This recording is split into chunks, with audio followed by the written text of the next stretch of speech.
दुनिया में दो तरह के लोग होते हैं। एक वो जो छोटी-छोटी समस्याओं पर डर जाते हैं, घबरा जाते हैं और दुखी हो जाते हैं। और दूसरे वो जो चाहे कितनी भी बड़ी मुश्किलें क्यों ना आए, हमेशा खुश रहते हैं और हर समस्या का सामना कर लेते हैं।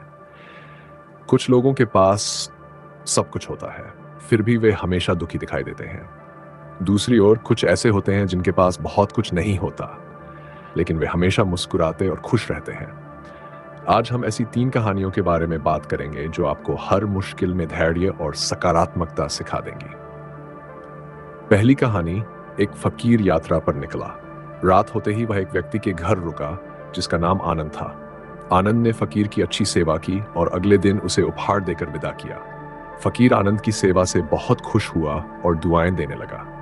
आनंद ने हंसते हुए कहा, फकीर, जो भी है यह भी नहीं रहने वाला। फकीर उसकी इस बात पर चकित रह गया। कुछ वर्षों बाद फकीर फिर आनंद के घर आया और देखा कि उसका सारा धन और संपत्ति खत्म हो चुकी थी। आनंद अब एक जमींदार के घर में नौकरी कर रहा था। फिर भी उसने फकीर का स्वागत किया और झोपड़ी में फटी चटाई पर उसे बिठाया, खाने के लिए सूखी रोटी दी। फकीर उसकी दयालुता देखकर आंसू नहीं रोक पाया। आनंद ने कहा, फकीर, क्यों दुखी हो रहे हो? भगवान हमें इस हाल में भी रखे, हमें खुश रहना चाहिए, यह भी नहीं रहने वाला। कुछ वर्षों बाद फकीर ने देखा कि आनंद अब जमींदार बन गया है। उसे पता चला कि जिस जमींदार के यहाँ आनंद नौकरी करता था उसकी कोई संतान नहीं थी। उसने अपनी सारी जायदाद आनंद को दे दी। फकीर खुश होकर आनंद से कहा, अच्छा हुआ, तू ऐसा ही बना रहे। आनंद फिर हंसने लगा और कहा, फकीर, अभी भी तेरी नादानी बनी हुई है। कुछ सालों बाद फकीर फिर उस गांव से गुजरा। आनंद का महल तो था, लेकिन आनंद अब इस दुनिया में नहीं था। फकीर मन ही मन सोचने लगा कि इंसान कितनी दौड़ भाग करता है और दुखी रहता है, जबकि जिन चीजों के लिए वह तड़पता है वे तो हमेशा रहने वाली नहीं होती। यह कहानी हमें सिखाती है कि जब भी जिंदगी में कठिनाइयां आए, हमें याद रखना चाहिए कि ये भी अस्थायी हैं और निश्चित रूप से गुजर जाएंगी। दूसरी कहानी, एक व्यक्ति मृत्यु के करीब था। उसने अपने बेटे को चांदी के सिक्कों से भरा एक थैला दिया और कहा, जब भी यह थैला खाली हो जाए, तुम मेरी बताई हुई प्रार्थना दोहराना। फिर वह व्यक्ति मर गया।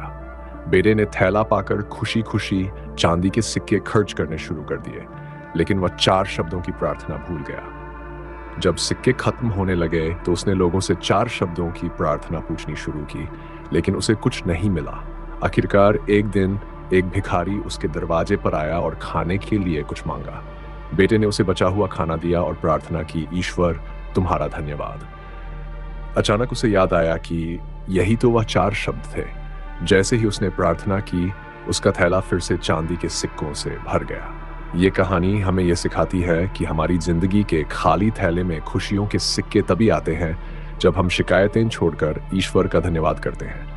जो लोग शिकायत करते रहते हैं वे कभी खुश नहीं हो सकते, जबकि जो धन्यवाद देते हैं वे हमेशा खुश रहते हैं। तीसरी कहानी, एक चिड़िया ने खेत में घोंसला बनाया और अंडे दिए। जब अंडे फटे तो चिड़िया रोज दाना चुनने जंगल जाती। एक दिन बच्चों ने बताया कि किसान कह रहा था कि वह फसल काटने वाला है, जिससे उनका घोंसला टूट जाएगा। चिड़िया ने उन्हें आश्वस्त किया कि कुछ नहीं होगा। कुछ दिनों बाद जब किसान फिर से आया और कहा कि वह फसल काटने वाला है, चिड़िया ने कहा कि चिंता मत करो, अभी कुछ नहीं होगा। लेकिन जब किसान खुद फसल काटने की बात करने लगा तो चिड़िया ने बच्चों को सुरक्षित स्थान पर ले जाने का फैसला किया। अब बच्चे हैरान थे कि चिड़िया को यह कैसे पता था। चिड़िया ने कहा, जब तक कोई दूसरों पर निर्भर रहता है तब तक काम अधूरा रहता है, लेकिन जब कोई अपने काम को खुद करने की ठान लेता है तो वह सफल होता है। यह कहानी हमें यह सिखाती है कि हमें दूसरों पर निर्भर रहने के बजाय खुद पर भरोसा करना चाहिए। अपने काम को खुद संभालने से हम सफल होते हैं।